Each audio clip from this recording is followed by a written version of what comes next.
Welcome back everyone to another video. Today we're going to see how to add an email signature in Gmail. First thing first, log into your Gmail in your web browser, then click the gear icon in the top right corner. Select See All Settings from the drop-down menu and in the General tab, scroll down to find the Signature section. Click plus Create New and enter a name for your signature for internal reference.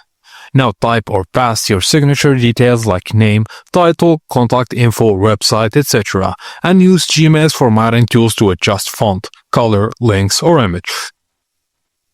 Now under Signature Defaults, choose when the signature should appear in new emails, replies or forwards, or both.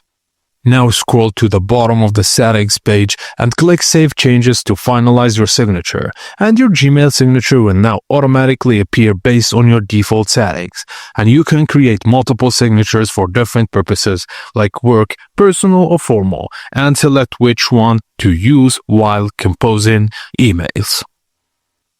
And that's it guys, as simple as that. Thank you for watching, and please don't forget to like and subscribe for more.